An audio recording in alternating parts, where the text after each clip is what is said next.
इस वीडियो में हम डबल एंट्री सिस्टम दोहरा लेखा प्रणाली पर चर्चा करेंगे, जो कि अकाउंटिंग के लिए बेस का काम करती है, आधार का काम करती है।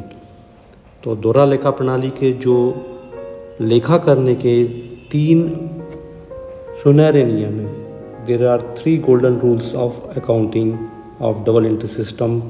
Number 1, first one is, number 2, second one is, and number 3। 3 सुनहरे नियम हैं। पहला नियम व्यक्तिगत खातों से संबंधित है, पर्सनल अकाउंट से संबंधित है। दूसरा नियम रियल अकाउंट से संबंधित है, वास्तविक खातों से संबंधित है। तीसरा नियम नाम मात्र के खातों से संबंधित है, जिसे नॉमिनल अकाउंट्स के रूल्स के नाम से जानते हैं। सबसे पहले लेते हैं व्यक्तिगत खाते का नियम। नंबर 1, व्यक्तिगत खाते का नियम। इसमें डेबिट और क्रेडिट के लिए जो नियम बताया गया है वो इस प्रकार है। डेबिट द रिसीवर, पाने वाले को नाम कीजिए, एंड क्रेडिट द गिवर, देने वाले को जमा कीजिए। तो पहले तीनों नियम को देख लेते हैं, फिर एक एक उदाहरण लेकर के इसको और स्पष्ट कर लेंगे। दूसरा नियम है वास्तविक खाते का नियम। डेबिट व्हाट कम्स इन, जो आता है उसको नामे करो, और जो जाता है उसको जमा करो। क्रेडिट व्हाट गोज आउट, ये वास्तविक खाते का नियम है, रियल अकाउंट का नियम है, सेकंड नंबर का रूल है। रूल नंबर 3, नाम मात्र के खाते यानी कि नॉमिनल अकाउंट्स का रूल या नियम। Debit all expenses and losses, जितनी भी व्यय हैं, हानियां हैं, उन सबको नामे करो, और जितने भी लाभ और आय हैं उन सबको जमा करो। Credit all the incomes and gains. तो ये 3 सुनहरे नियम हैं दोहरा लेखा प्रणाली के, और एक अकाउंट्स के स्टूडेंट को ये नियम अच्छी तरह से दिमाग में रखना चाहिए, उन्हें याद रखना चाहिए। इन्हीं के आधार पर संपूर्ण लेखा प्रणाली में अकाउंटिंग किया जाता है। अब पहले वाले नियम को उदाहरण से समझ लेते हैं। स्टूडेंट्स, फर्स्ट वाला जो रूल है, फर्स्ट वाला जो नियम है, व्यक्तिगत खाते का नियम। व्यक्तिगत खाते का नियम, पर्सनल अकाउंट्स का जो रूल है उसको क्लियर कर लेते हैं। Debit the receiver and credit the giver के अकॉर्डिंग। इसमें 2 एग्जाम्पल लेते हैं, पहला एग्जाम्पल और दूसरा एग्जाम्पल। कैश पेड किया है एच को 500 रुपये का पहले वाले एग्जाम्पल में, तो यहाँ पर एच जो है वो प्राप्त करता है, इसलिए एच का अकाउंट डेबिट किया जाएगा, और कैश जो है देने वाला गिवर अकाउंट है उसको क्रेडिट किया जाएगा। तो इसका जो नरेशन बनेगा, cash paid to H, cash paid to H, ये इसका नरेशन बन जाएगा। तो एच प्राप्त करता है और देने वाला कैश अकाउंट है। दूसरा एग्जांपल ले लेते हैं। डी से कैश मिला हमको 1000 रुपीज़ का, तो डी से कैश आया तो कैश अकाउंट को डेबिट करेंगे, और डी जो है वो देने वाला है, इसलिए डी के अकाउंट को क्रेडिट करेंगे। गिवर हैगा 1000 रुपीज़ से कैश डेबिट हो जाएगा, और डी क्रेडिट हो जाएगा 1000 रुपये से। तो पर्सनल अकाउंट का नियम बोलता है debit the receiver and credit the giver, पाने वाले को नाम कीजिए और देने वाले को जमा कीजिए। इसको दोनों को उदाहरण द्वारा स्पष्ट। अब सेकंड नंबर के नियम को टेस्ट कर लेते हैं दोहरा लेखा प्रणाली का।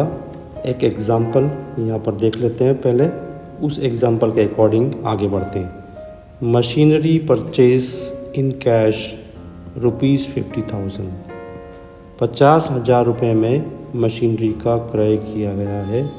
ये एक हमने उदाहरण लिया है। 50,000 रुपीज़ में एक मशीनरी परचेज़ की गई है। तो अब यहाँ पर आप देखें कि कौन कौन से खाते प्रभावित हो रहे हैं, which accounts are effecting directly. तो पहला खाता जो प्रभावित हो रहा है वो मशीनरी का खाता प्रभावित हो रहा है, और दूसरा खाता जो प्रभावित हो रहा है कैश अकाउंट प्रभावित हो रहा है। तो यहाँ पर फर्स्ट अकाउंट जो प्रभावित हो रहा है वो मशीनरी का खाता है, और सेकंड अकाउंट जो है वो प्रभावित हो रहा है वो कैश अकाउंट है। अब ये दोनों ही अकाउंट कौन से अकाउंट हैं? तीनों में से पर्सनल अकाउंट है, रियल अकाउंट है या नॉमिनल अकाउंट है? तो ये है रियल अकाउंट दोनों। तो रियल अकाउंट का नियम क्या बोलता है? डेबिट व्हाट कम्स इन। आपके पास जो आ रहा है उसको नामे कीजिए। मशीनरी आ रही है तो जनरल एंट्री बनेगी इसकी मशीनरी अकाउंट DR। आपके पास से क्या जा रहा है? कैश जा रहा है। Credit what goes out. तो रियल अकाउंट का जो नियम अप्लाई हो रहा है यहाँ पर, क्रेडिट व्हाट गोज आउट। क्या जा रहा है आपके पास से? कैश जा रहा है। तो machinery account DR to cash account. इस तरह से दो रियल अकाउंट इसमें इफ़ेक्ट हो रहे हैं। 50,000 रुपये से मशीनरी अकाउंट को डेबिट करेंगे। डेबिट व्हाट कम्स इन, जो आ रही है हमारे पास, और जो जा रहा है उसको हमने क्रेडिट किया। तो बहुत ही अच्छी तरह से ये स्पष्ट है। अब अगला नियम ले लेते हैं हम। इसके पहले इसको क्लियर कर देते हैं यहाँ से। और अगला नियम रहते हैं रूल नंबर 3। रूल नंबर 3 जो है वो नॉमिनल अकाउंट से रिलेटेड है। नॉमिनल अकाउंट बोले तो नाम मात्र के खाते। Rule number 3 nominal account. Nominal account का नियम नंबर 3 है। अब इसमें हमने मान लीजिए एक एग्जांपल ले लेते हैं। 500 रुपये का वेजेस चुका है, मजदूरी पेड की है, wages paid in cash 500 rupees. ये एक एग्जांपल लिया है। अब इसमें क्या आता हैगा? कैश में हमने पेड किया है तो रियल अकाउंट के हिसाब से कैश हमारे यहाँ से जा रहा है। और नॉमिनल अकाउंट के रूल के अकॉर्डिंग एक्सपेंसेस हो रहे हैं। वेजेस क्या है? हमारा एक एक्सपेंसेस है। तो वेजेस को जो एक्सपेंसेस है उसको क्या करना पड़ेगा? नॉमिनल अकाउंट के रूल के अकॉर्डिंग डेबिट करना पड़ेगा। तो wages account DR, wages account DR। अब कौन सा खाता देने वाला है यहाँ पर? Credit what goes out. Real account का ये जो रूल है ये अप्लाई हो जाएगा। सेकंड नंबर का रूल टू कैश अकाउंट। इस तरह से जनरल एंट्री बन जाएगी। Wages account DR 500 rupees, to cash account 500 rupees. अभी मैं आपसे नरेशन की बात नहीं कर रहा हूँ, अभी केवल रूल्स रेगुलेशंस की बात कर रहा हूँ। नरेशन को हम बाद में देखेंगे। नरेशन अगर लिखना भी चाहें तो लिख सकते हैं। वेजेस पेड इन कैश, जो मजदूरी है वो नगद चुकाई गई। वेजेस पेड इन कैश, मजदूरी का भुगतान नगद किया गया। तो इस तरह से हमने तीनों अकाउंट के अलग अलग एग्जाम्पल लिए हैं। पहला पर्सनल अकाउंट यानी व्यक्तिगत खाता, दूसरा रियल अकाउंट यानी वास्तविक खाता, तीसरा नॉमिनल अकाउंट। अब एक इनकम का भी हम एग्जाम्पल ले लेंगे और उससे और ज़्यादा स्थितियाँ स्पष्ट हो जाएंगी। मान लीजिए हमने कहीं पैसे कैपिटल किसी को दी है या कोई लोन दिया है और उस लोन पर हमें इंटरेस्ट की आय हुई है, इनकम हुई है इंटरेस्ट की, इनकम फ्रॉम इंटरेस्ट। तो ब्याज की आय हुई है आपको, और ब्याज की आय के लिए क्या प्रविष्टि करना है उसको देखते हैं। ब्याज की राशि, लोन देने के कारण मिला आपको ब्याज की राशि 500 रुपये प्राप्त हुई।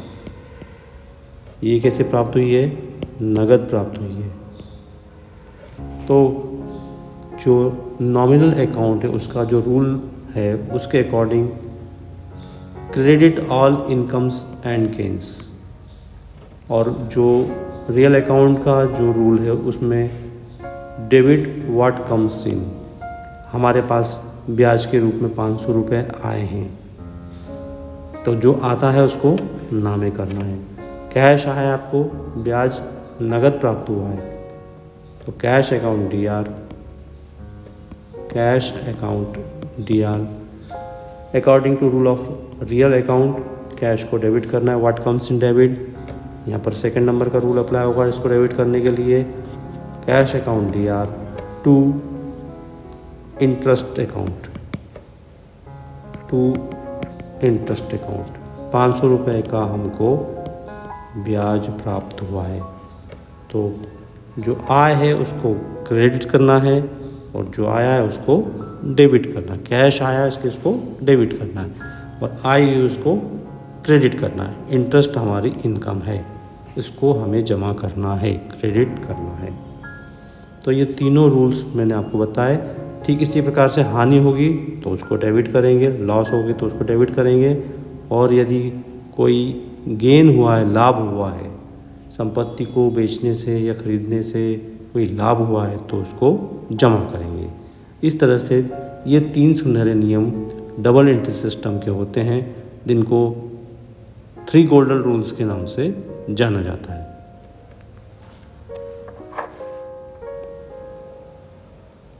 अब विचार कर लेते हैं कि जर्नल या रोजनामचा क्या है। ये विशेष रूप से ध्यान रखना है, अक्सर इंटरव्यू होता है या साक्षात्कार होता है तो पूछा जाता है व्हाट इज़ जर्नल, रोजनामचा क्या है। विशेष रूप से आपको याद रहना चाहिए, कई लोग पढ़ने के बाद इसको भूल जाते हैं, लेकिन आपको मैं बताने जा रहा हूँ। Journal is A historical record. ये क्या है, एक प्रकार का समसामयिक हिस्टोरिकल रिकॉर्ड है ऑफ बिजनेस ट्रांजेक्शन्स और इवेंट। व्यापार में जो भी ट्रांजेक्शन्स या लेन देन होते हैं, जो भी सौदे होते हैं आपस में, क्रय के, विक्रय के, संपत्तियों को खरीदने के, माल को बेचने के, माल को खरीदने के ट्रांजैक्शंस जो होते हैं, सौदे जो होते हैं उनको, और जो इवेंट्स होती है बिजनेस में, जो भी इवेंट्स होती हैं उनको रिकॉर्ड करने का, कैसे, उनको ऐतिहासिक रूप से क्रमबद्ध रूप से रिकॉर्ड किया जाता है। सबसे पहले कहाँ रिकॉर्ड किया जाता है, उसको रोजनामचे में रिकॉर्ड किया जाता है। जर्नल में उसको सबसे पहले रिकॉर्ड किया जाता है। Journal is a primary book. ये प्राथमिक पुस्तक है, ये प्राइमरी बुक है।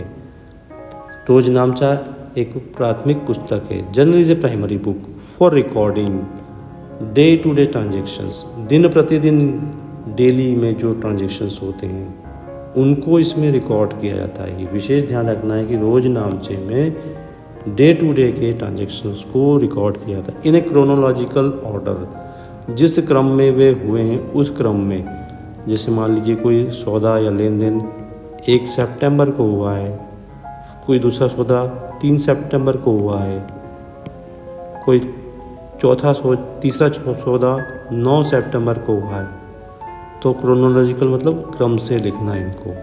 1 सितंबर, 3 सितंबर, 9 सितंबर को लिखना। Journal is a primary book for recording the day to day transaction in a chronological order etcetera the order in which they occur. जिस क्रम से वे घटित होते हैं उस क्रम से उनको लिखा जाता है। किनको लिखा जाता है, ट्रांजेक्शन्स को लिखा जाता है। This is called the book of first entry. ये जो रोजनामचा होता है, जर्नल होता है, ये पहली पुस्तक है, first book of entry. This is called the book of first entry. प्रथम बार जहाँ पर इसको प्रविष्टियों को लिखा जाता है उसे हम जर्नल या रोजनामचा के नाम से जानते हैं। Journal is a historical record of business transaction और event. Journal is a primary book for recording the day to day transaction in chronological order, I the order in which they occur. This is called the book of first entry. जो रोजनामचा होता है वो सौदों को, घटनाक्रमों को क्रमबद्ध लिखने के लिए एक प्रथम प्रविष्टि वाली पुस्तक होती है, उसे हम रोजनामचा के नाम से जानते हैं। डियर स्टूडेंट्स, जर्नल एंट्री को ले लेते हैं अब, सामान्य प्रविष्टि के नाम से जिसको जाना जाता है। और ये ध्यान रखना है कि रोजनामचा अलग है, जर्नल अलग है और जर्नल एंट्री अलग है। रोजनामचा जो है प्रीलिमिनरी बुक है, प्रारंभिक पुस्तक है। जिस घटनाक्रम से ट्रांजैक्शंस या सौदे होते हैं उसके हिसाब से उनको सबसे पहले जर्नल में लिखा जाता है जिसको रोजनामचा के नाम से जानते हैं। जैसे कि आपको स्पष्ट दिखाई दे रहा है यहाँ पर जर्नल क्या है, डे बुक है ये आपको पिक्चर दिखाई दे रहा है, इसमें एक डे बुक दिखाई दे रही है आपको, और वो कहलाती है जर्नल। फिर जर्नल से जो एंट्रीज की जाती है उनको सामान्य प्रविष्टि या जनरल एंट्री कहा जाता है। जनरल एंट्री मीन्स सामान्य प्रविष्टि का आशय है। Journal entry means recording the business transactions in general, यानी कि जनरल में जो एंट्रीज की जाती हैं बिजनेस की, उसको रिकॉर्ड करने के लिए जो प्रविष्टि की जाती है उसको जनरल एंट्री के नाम से जानते हैं। The transaction is analysed to determine which account is to be debited and which account is to be credited. किस खाते को नामे करना है और किस खाते को जमा करना है, इसका विश्लेषण करना, इसको निश्चित करना, इसके बारे में डिसाइड करना जनरल एंट्री कहलाती है। इस प्रकार सौदों को लिखने के लिए जो सामान्य प्रविष्टि की जाती है जर्नल के माध्यम से, उनको जनरल एंट्री कहा जाता है, सामान्य प्रविष्टि कहा जाता है। Journal entry means recording the business transaction in the journal. The transaction is analysed to determine which account is to be debited and which account is to be credited. इस प्रकार से सामान्य प्रविष्टि का आशय हुआ बिजनेस के जो सौदे हैं उनको, लेन देनों को लिखना और यह सुनिश्चय करना कि कौन सा खाता नामे होगा, कौन सा खाता जमा होगा। एक बात और बताना चाहूँगा आपको, यहाँ पर दोहरा लेखा प्रणाली क्यों कहते हैं इसको, दोहरा लेखा प्रणाली, डबल एंट्री सिस्टम क्यों कहा जाता है इसको, क्योंकि प्रत्येक सौदे से दो खाते प्रभावित होते हैं, दो खाते प्रभावित होते हैं।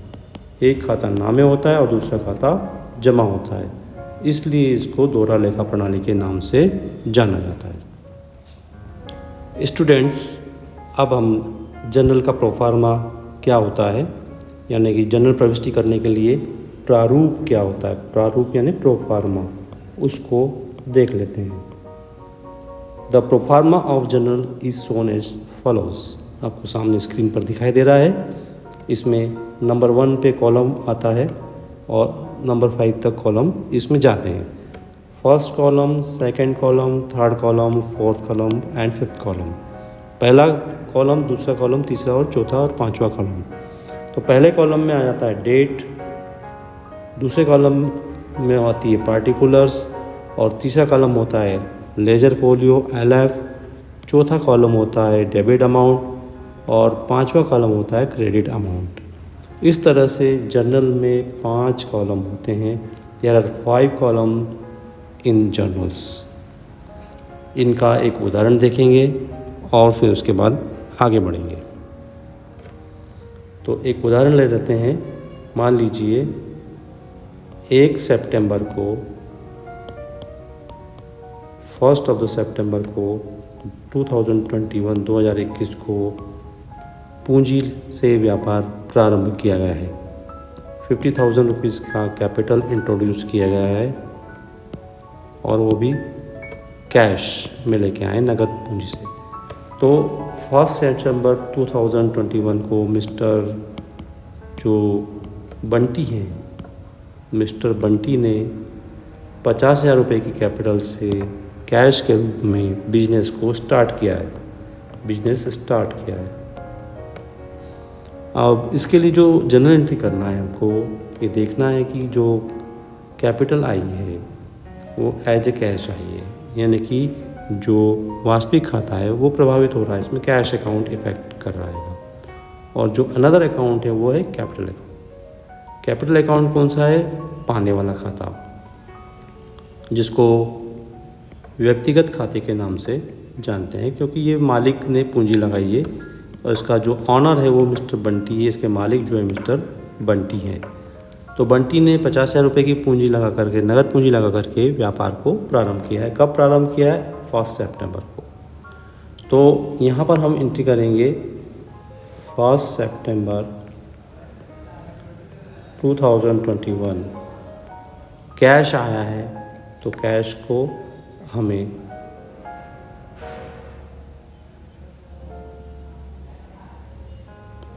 नामे करना है। कैश अकाउंट डी आर पाने वाला खाता कौन सा है, कैपिटल को जमा करना है। Cash account D R to capital account, और ब्रैकेट में नरेशन लिखी जाती है, स्टार्टेड बिजनेस विद कैपिटल, जिसको सारांश कहा जाता है। नरेशन यानी सारांश, जिसको सारांश कहा जाता है। Cash account D R to capital account. Debit में अमाउंट लिखेंगे हम 50,000 और क्रेडिट में अमाउंट लिखेंगे हम 50,000 का। तो cash account D R to capital account हो जाएगी। अब जब हम पोस्टिंग करेंगे कैश अकाउंट और कैपिटल अकाउंट में, तो पोस्टिंग में कौन से खाते में पोस्टिंग की गई है उसका नंबर यहाँ पर दर्शाया जाएगा। लेजर फोलियो, LF यानी लेजर फोलियो, यानी जब खातों में हम खतौनी करेंगे, उस कौन से खाते में जर्नल से प्रविष्टि गई है उसका नंबर यहाँ पर हम लिखेंगे, लेजर फोलियो नंबर। तो इस तरह से जर्नल में एंट्री की जाती है। एक प्रोफार्मा मैंने आपके सामने अभी जर्नल का रखा है।